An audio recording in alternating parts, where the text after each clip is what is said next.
Welcome Home Radio Podcast. Are you looking to buy or sell your home? Our team is here with answers to guide you through the buying and selling process. We encourage you to ask questions.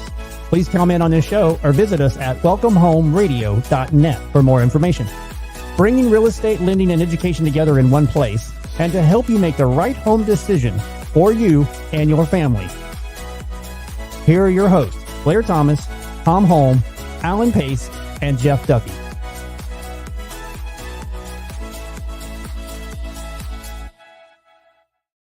And welcome to Welcome Home Radio, where real estate lending and learning come together.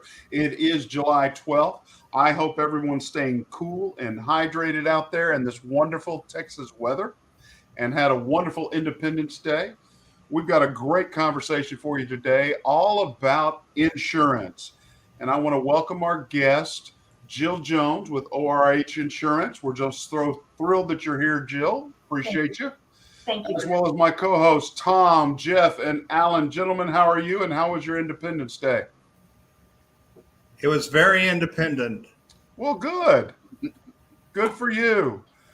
Well, listen, we're going to be getting into it because we're seeing a lot of things about insurance and understanding why costs are going up. Jill is here to tell us and help us understand, as well as what can you do about rising insurance, whether it be with auto, whether it be with home. Let us get into that. So right off the bat, Jill, first tell us where you're from, what is ORH, and all of that, please. Sure. Thank you for having me. First of all, I really appreciate the opportunity, and I'm happy to give you a little background on me. I'm in Frisco and have been here for 20 years, and my agency is new within the last 5 years. ORH is actually an acronym. It's kind of a nod to my dad as well as a nod to my Heavenly Father. My father's name was Otis Robert Howell. And the year before I was planning to open my agency, my devotionals that year were all about trust in me, rest in me. And I tried to name my agency after my dad, and I couldn't get any version of his name approved by the state. And so my husband suggested, why don't you just use his initials? And I thought, oh, well, okay. It's not going to mean anything. And he said, well, let's try it. And sure enough, we submitted ORH. It came back approved. And about 2 nights later, I sat straight up in bed and I thought, ORH, only rest in him. And so I've been really excited about it since then. Because I feel like it's kind of a mandate. I feel like it's, just a mandate that, this is God's business and I'm just here to walk out the details. And so that's Amen. What I do. I keep putting one foot in front of the other and off we go. Amen. Well, so glad to have you here, and what a wonderful background of your faith as well as your business desire and representative of your father. Now, let's help our listener audience understand what does a standard homeowner's insurance policy cover? I mean, a lot of people get home hazard, whatever we want to call it, hazard insurance or so forth. But what does a home insurance policy cover for someone? Yeah, thanks. That's a great question. So there are several different policies out there. That's the first thing. They are not all built the same. So depending on what you want it to cover, you can have a very, very basic policy, or you can have a very robust policy. And so they're not the same. And that's why it's important to work with your agent to find out what you have. And then, is that what you want? So what does a standard policy, if you were just saying, look, I want to have home coverage for X. Yeah. Basic. You can have basically a named perils policy, which is going to cover 9 things, basically 9 to 13 things on the list. And if your particular loss is not on that list, then it's not covered. You can have an all risks policy, which covers the gamut of things and everything in between. But for the most part, on a general basis, it covers all the basics: fire, wind and hail, burglary, all that kind of stuff. What it does not cover, what no homeowner's policy covers, is flood. And that's something that people need to be aware of. That's a separate policy that you have to buy separately from your homeowner's insurance.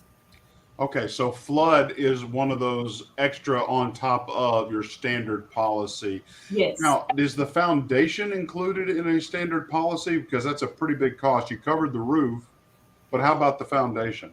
It can be. You can add foundation coverage, but it's not going to cover the foundation in the sense that people think about that. So it covers the resulting damage. Should something happen to the foundation, if there's resulting damage to your home, that would be covered. But the foundation itself, that's not necessarily covered by, that's considered a maintenance issue, and insurance doesn't cover maintenance. And first off, I want to say, listeners, please follow us at welcomehomeradio.net. Like us, find us on the multiple platforms we are on, as well as Head Monkey Butt. Please add Tom back in. He's waiting to come in. We'd love to have him. But we're talking insurance today. And again, flood insurance is something extra. And as I understand it, Jill, flood insurance is paid directly to FEMA. Is that correct? It is not held by any group or anything. That is paid directly to FEMA, as I understand? Actually, no. There are private carriers that are offering flood insurance now. So you have more choices than you used to have. But the majority of people still think of FEMA as the provider. Okay. But there are carriers making inroads there. Sure. Is there a big difference in the rate between FEMA and the private carriers now? Not necessarily. And I think the private carriers offer you more coverage. I think that's a whole nother topic in and of itself, is flood insurance. So yeah, but there's choices now. Well, it depends on whether you're rated into a flood zone or not. Is that correct? Yes, that's correct. So the rate, you could still have flood insurance on your home, not be in a flood zone. The rates would be definitely different than somebody in a flood zone. Absolutely. And so now, one of the things our listeners probably either do not understand or don't know, because most people don't, is that your credit score impacts your insurance rates. It certainly does, yes. And it's part of the insurance score is made up of several things, your credit score being one of them. And so that's actually a great way to reduce your cost in terms of homeowners insurance, because if you can work on your credit score, it has a direct impact to your rate. And what else goes into a calculation of insurance rates other than just credit? What other claims history? Your insurance score is kind of a compilation of your claims history, your credit, and several other factors as well. And that determines the score that they give you, and then that score determines your rate. Please help our audience know, what does claims history mean? How many times you actually have filed a claim, your propensity to file a claim, the statistical likelihood that you will file a claim. There's several things that go into that. And I think it comes down to, it's just like car insurance, which you deal with as well. Mm-hmm. The propensity for a 19 to 25-year-old male to have an accident as opposed to a 35-year-old. Absolutely. And so, and the history of you actually having, now, does that history follow you as you change homes, or does that history just stay with that home location and it changes each time you change or sell and buy a home? It's a combination. So if you've had a loss on a prior home, that stays with that home. But your credit, because it's kind of factored in to your score, that's still part of you. And that comes up on the CLUE report, is that correct? Your claims history? Yes, that's correct. So would you help our listening audience understand what is a CLUE report? Because you hear about a credit report, but you never hear about CLUE reports that I understand. It's not something that's advertised. So help our listeners understand, what is a CLUE report? A CLUE report is really just a loss history on the property itself. What's going on with that? What's happened? Has there been water damage there? Has there been? It's just a comprehensive look at a 7-year period for auto and property claims. Hey, Jill, I had a question. A lot of the baby boomers own their homes outright now and as to coverage. Mm-hmm. And actually, this came up the other day in a conversation. Does Is there such a thing in homeowners insurance like there is health insurance of catastrophic coverage versus complete total coverage? Yes. So if you are, it depends on the policy that you choose, but you have the option to choose a much lesser policy that's just going to cover fire or just going to cover Tornadoes. tornado. Yes, versus something that's going to be Like a baseball through your window or something, and right, things like yes. that. And that's the difference basically between an all risk policy and a named perils policy. But what I try to encourage people to understand is the whole point of insurance is to transfer that risk away from yourself to a carrier that can handle the loss. And so most people want that more comprehensive coverage, but they don't necessarily know what they have. So they don't know what they have until claim time sometimes. And that's not the time to find out what's in your policy. And deductibles matter too on cost, right? Absolutely. Yes. And that's becoming a bigger and bigger issue. People are asking all the time right now, why are costs going up? Why have my homeowners insurance rates gone up? And there's lots of reasons for that. But one of them is just the continued inflation going into 2023, higher storms. I don't think that people really realize, because even though we see it on the news, you don't necessarily realize that the cost of that impacts your policy too. We live in Texas, so it's a huge state. We have all kinds of losses. You may not be in a wildfire area, but there's wildfires in Texas.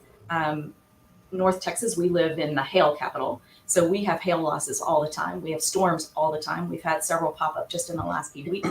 So that makes a difference too. So if I understand it, I'm going to put it in my simple terms, since I'm a simpleton, is even though I'm not on the coast in Galveston or Corpus, I help pay for hurricane damage while they down there help pay for hail damage up here.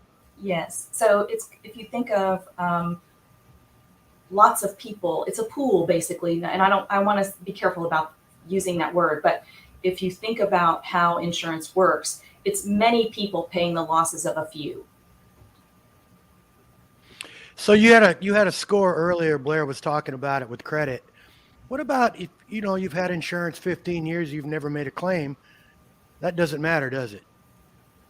Oh, I think it does matter. Sure, it matters. You're a much better risk if you've never filed a claim. Matter of fact, as an agent, I talk to my clients all the time about whether or not it's a good idea to file a claim, because depending on the type of loss you have, and that's actually a way to mitigate your cost for insurance, is taking a higher deductible. But the type of claim that you have and the propensity to file claims and the number of claims that you have. So it's not just the fact that you filed a claim, it's how often do you file a claim and what's the severity of that claim. So it's a combination of frequency and severity. Both of those things matter. Understood. So even though prices have gone up pretty drastically on homeowners insurance, you still might be not as drastic as if you've made a lot of claims. Correct.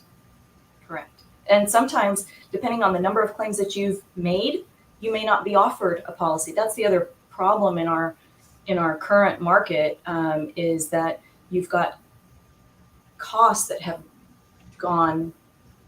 skyrocketed, but you also have a narrowing of the market. So carriers are now looking at whether or not we even want to do business in this area, or what is our capacity to do business in this area, and what is our offering going to be going forward.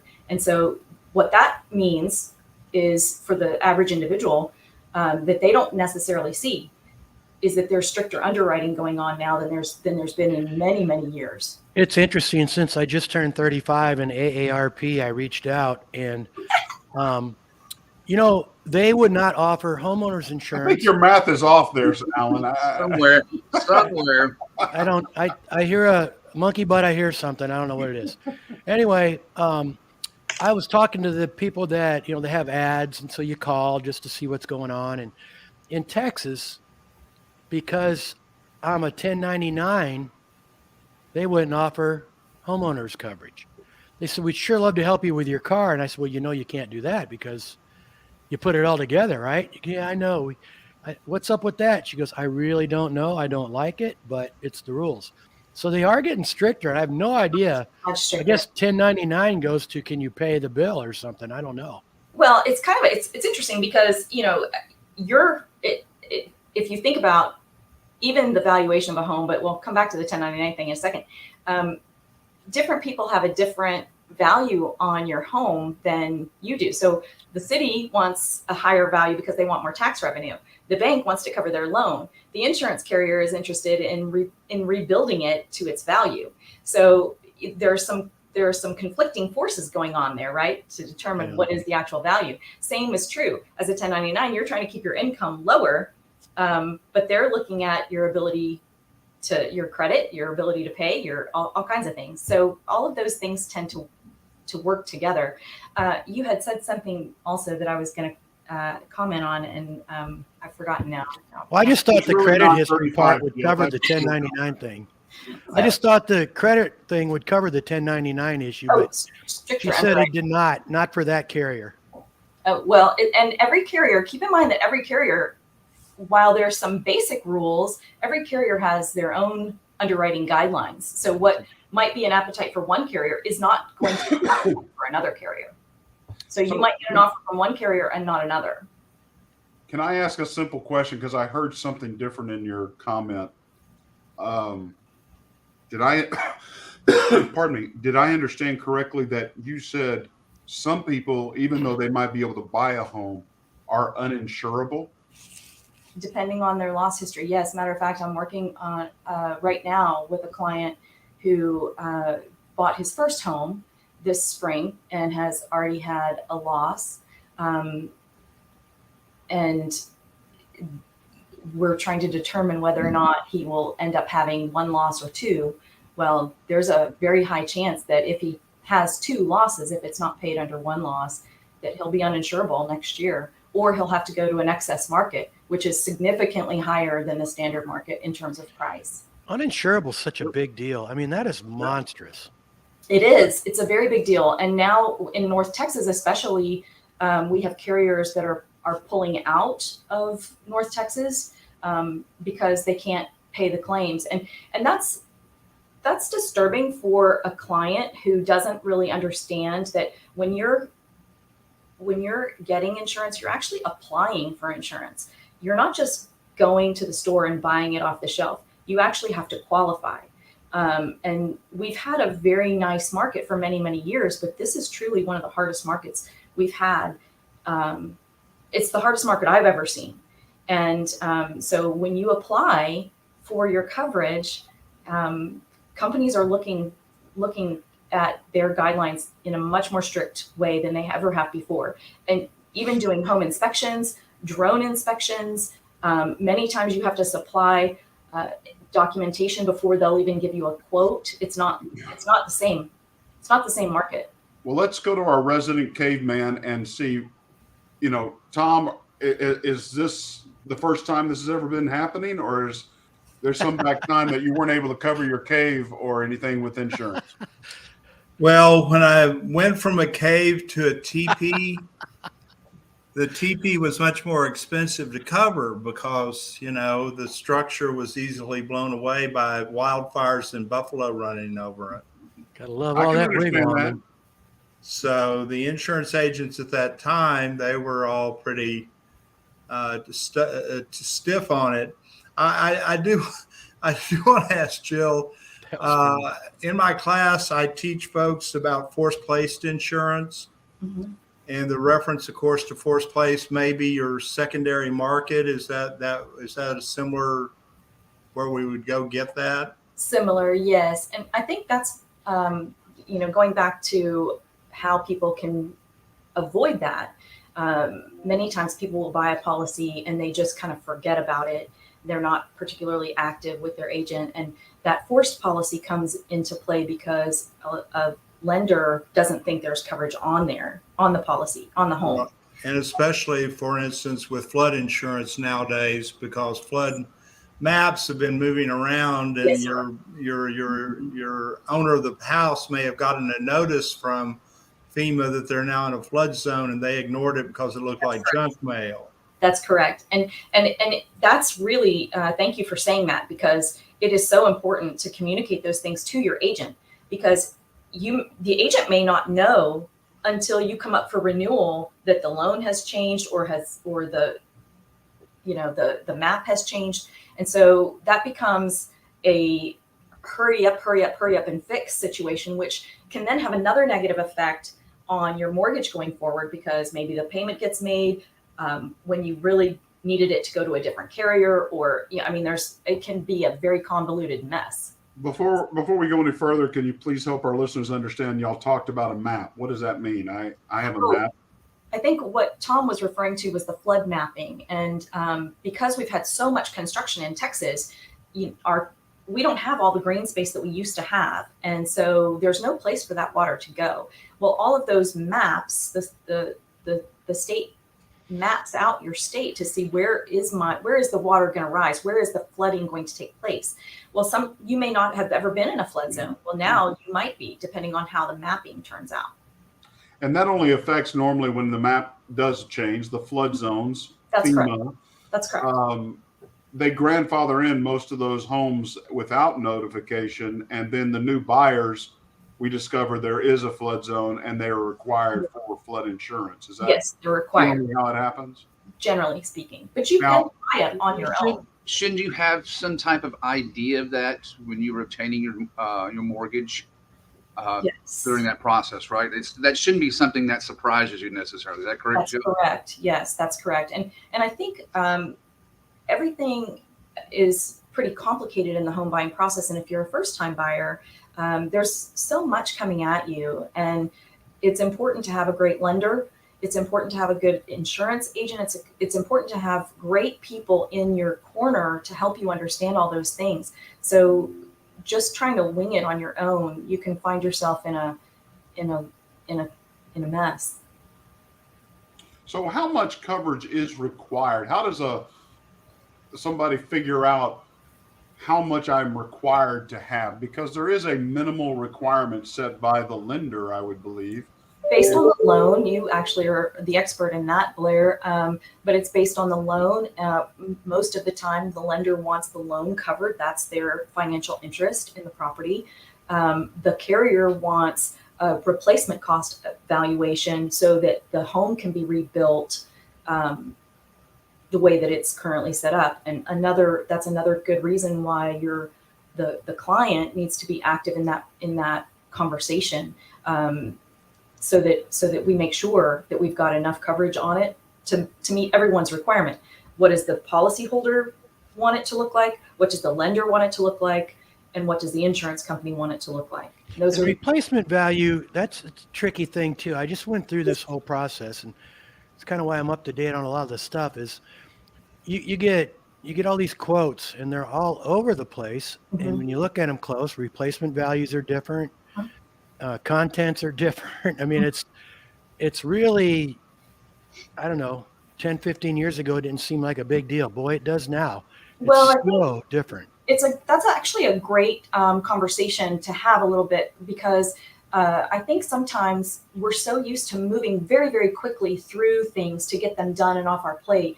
I actually had a conversation with a person not real long ago, and I think they were a little hesitant and pushed that. Why are you asking me all these questions? Why are you asking me? Nobody's ever asked me that before.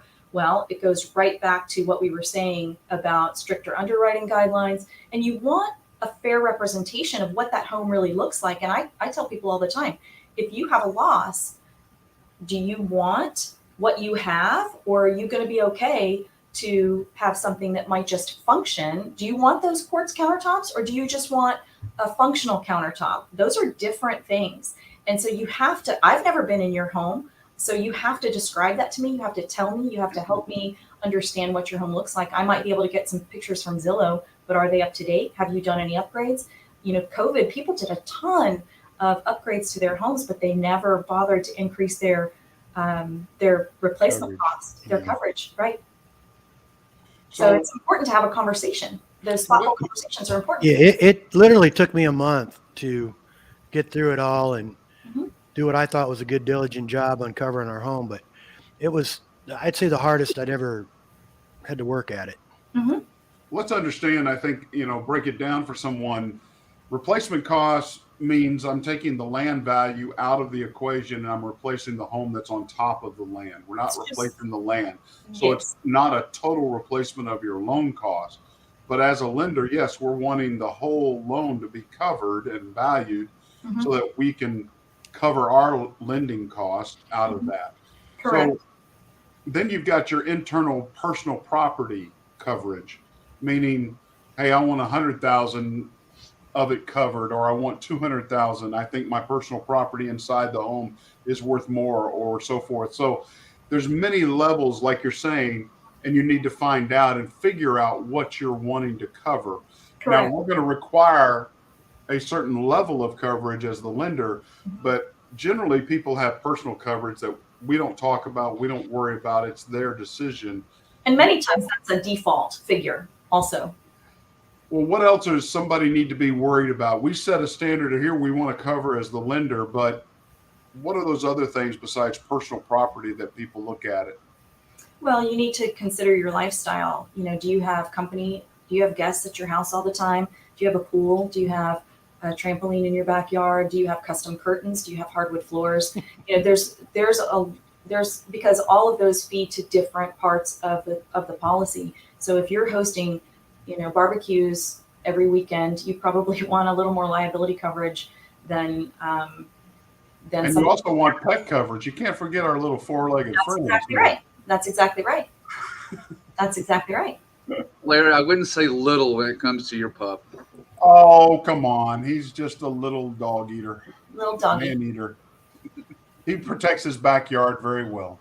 But we do, live in a state that's fairly high risk, and so we're hit with lots of different things that cause problems. We have a lot of different perils here, and the other thing too that you have to think about is many of those perils, whether it's an earthquake or a flash flood or a fire or a hurricane, for example, those things are costing more and more and more because of supply chain issues, lower labor costs, lower labor opportunities. And so all of those things feed into the cost of all of this. We have a lot of people that actually rent homes that watch Welcome Home Radio and listen. Can you explain renter's insurance a little bit for our audience? Sure, yeah. So renter's insurance is basically for your personal property. There is an element of liability to it, so that if they have a problem, there's some coverage to protect them there, but it's designed to protect your personal property because you don't own the home. But if something were to happen on that property, there's nothing to say that, for example, if your dog bites someone and you're renting a home, well, the person who got bitten is going to sue you because you own the dog, and they're also going to sue the homeowner because maybe the fence wasn't in great repair, or somehow the dog got out. Shouldn't have climbed the fence. Shouldn't have climbed the Don't fence. climb the fence. So I'm curious, as a guy who owns homes and rents them out, do you ever consider that when you're absolutely. Matter of fact, landlord? most of my investment customers, people that have investment properties, I always tell them, as your agent, if you would like for me to write a renter's policy for your tenant, I'm happy to do that. The benefit to you as the owner of that property is you're going to know whether or not that renter's policy has stayed in place. And that protects you as the homeowner, because a lot of times people will buy a policy to meet a need, and then they cancel it, and the homeowner, the actual homeowner, doesn't even know. So it's important to work with your agent, and it's important to make sure that those things are maintained. Yeah, that's good information. I had not really heard that before. And the other thing too is your tenants, you need to be very clear with them, especially in this area. We have over 7,000 roofers in Texas, not North Texas, but in Texas. And so you need to make sure that your tenants are not allowing somebody to just crawl up on your roof and check it out. You'll get people to come by and say, hey, I'll give you a free inspection. Well, you need to be careful about that. You don't want somebody falling off your roof and breaking an arm or a neck or, Tom, have you ever, had any of those issues in your history of, Me falling down on a property every time I go to one. No, your tenants. Oh, no, they're healthy. They do fine. How much is I that? am on very home curious. recovery? I am very curious about the tenant policy, and I own property. Do you have to do it for each individual property, or can you get? I mean, I carry an umbrella policy. you're talking about two different things. Can I jump in just for a second? So, right. So your homes are on one policy and you're covering the home and your liability, and you have an umbrella policy sitting over that. But what is valuable for you as an owner is to make sure that that tenant has coverage, so that God forbid something happened, their stuff is covered and they're not coming to you for coverage for their things, or there's another level of liability if something were to happen.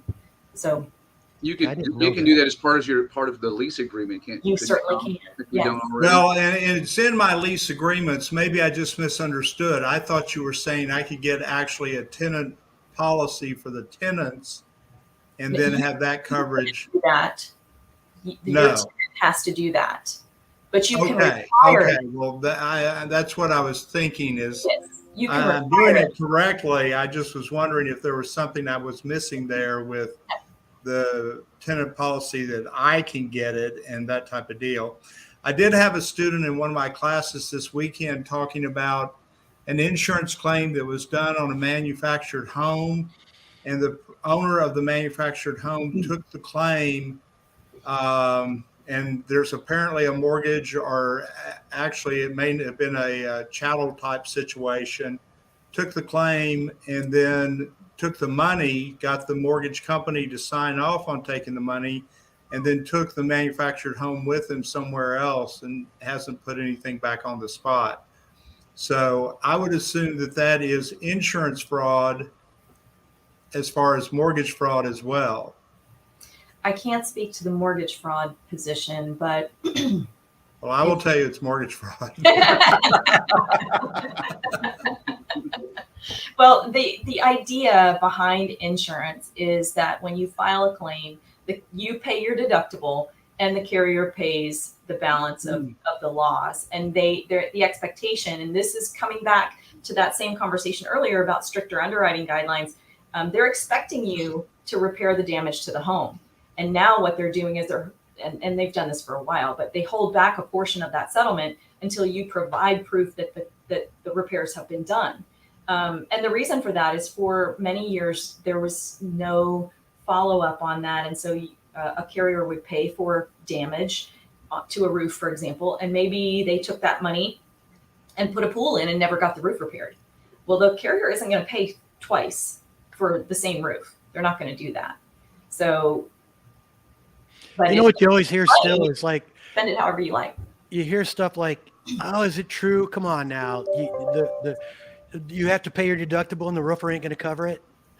Yes, let's talk about that. So House Bill 2102, which became effective September 1st of 2019, you cannot work with a roofer that tells you that they will eat or absorb or waive your deductible. That is a Class B misdemeanor. So that's actually great information and great.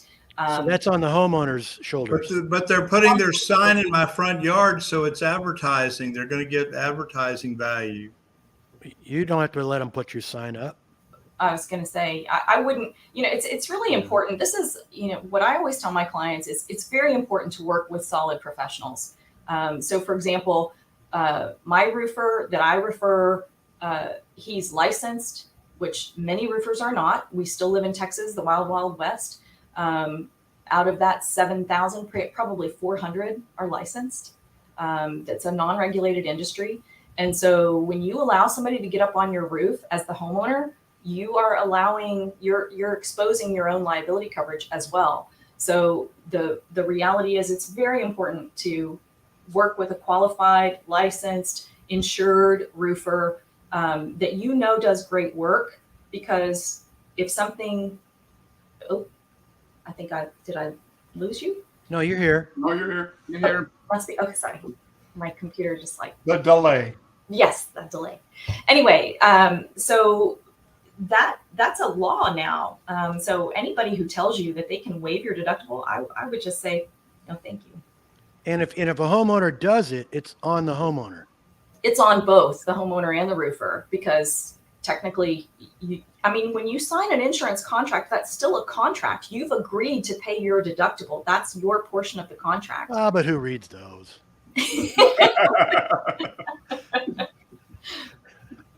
So yeah, it's actually it was a very common practice many years ago, but I will not work with a roofer who does that. And I tell my clients not to work with roofers who do that. Before we go too far, I want to go back to a word used that I don't think people understand, and I probably don't understand it. What is exactly an umbrella policy? Sure. Tom said it earlier. I don't think a lot of listeners are going to understand it. I don't understand it. What is an umbrella? So if you think of an umbrella, exactly like an umbrella, like you would put it up to go outside to keep you covered from the rain. It is exactly the same concept in insurance. It's a policy that sits over and above your home, your cars, your rental properties, all of your personal exposures. Same for business. If you have a business, there's a commercial umbrella that sits over everything. And it's just another layer of protection, of liability protection. Okay. Do I need a home inspection to get an insurance policy? That's becoming more common. Yes, you don't necessarily have to have one, but carriers are starting to ask for that. Some carriers require it even to get a proper quote. I have a carrier that if you're not a first-time buyer and you're coming to them, they want an inspection that's been done within the last 12 months before they'll even guarantee that quote. So that's becoming a little more commonplace, and that's a cost to the homeowner. So another reason to get with a solid company, and then hopefully stay with them for a while. Can they use the same home inspection that's used when they're buying the property? As long as it's Is there a within time 12 limit? months. But once it's past that 12-month mark, no, you have to get a new one. Is homeowner insurance tax deductible? Not that I'm aware of. For all those CPAs and accountants That's out there. a CPA question for sure. I'm not a tax person. Sorry. You write it off on your investment properties. Yes, of course. So what else have we not asked? I'm sorry. Go ahead, Tom. You had mentioned about the extra people coming over for barbecues, which I know happens at Alan's house every weekend. But I've never been invited. I've never been invited. I know. Neither. I know. We're Monkey all. butt, the I rest hear of those us- weird noises again. What is that? But if I run an Airbnb out of my house, what kind of heads up should we be giving our listeners as far as Airbnbs? Ooh, that's a new market.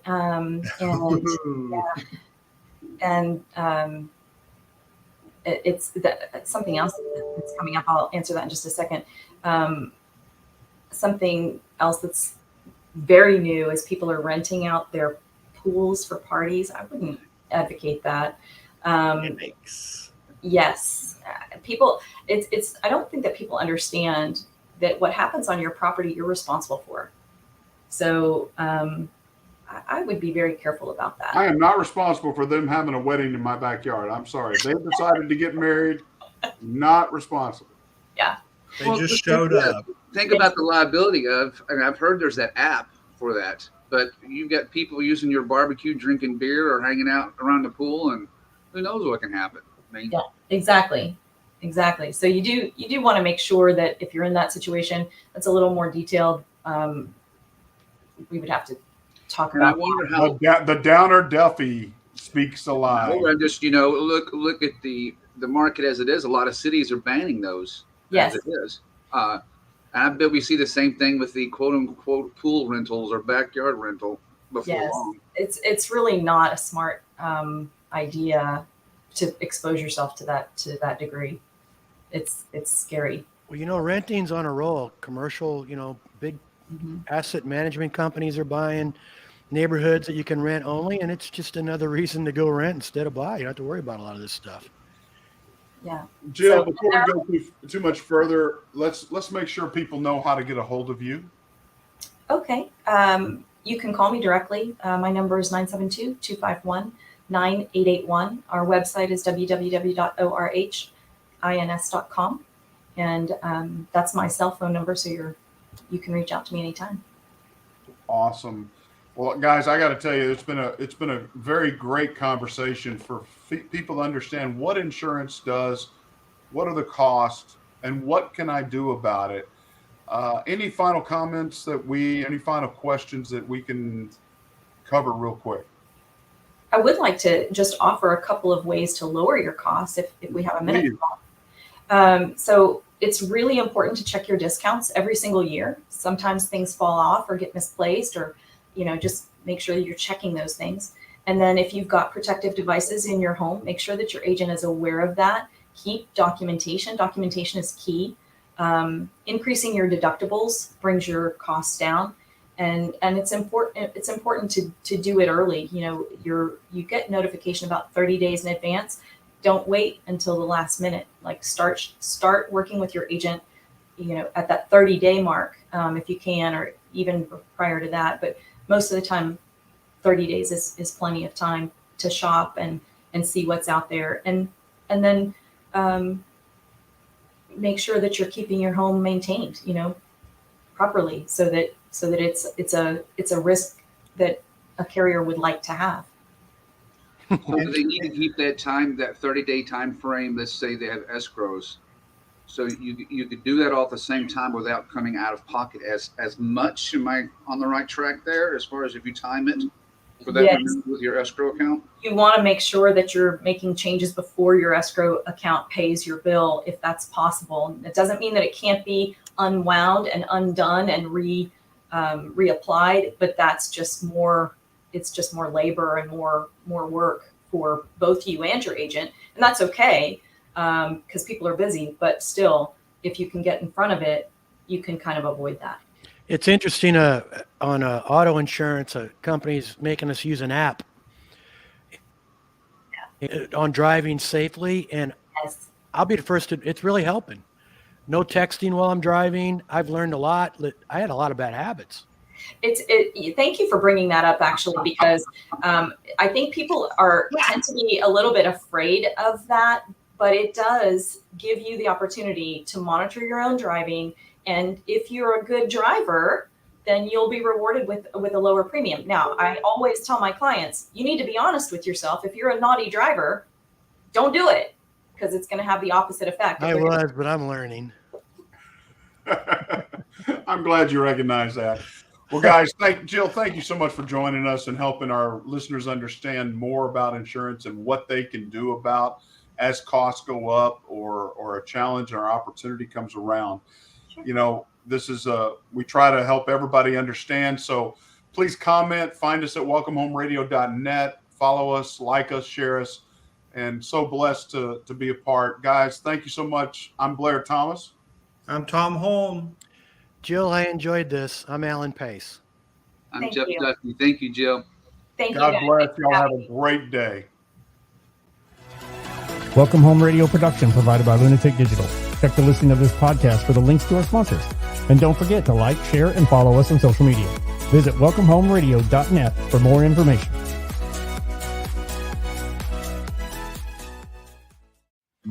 This was a Lunatic Digital production. Visit lunaticdigital.com for all your digital needs.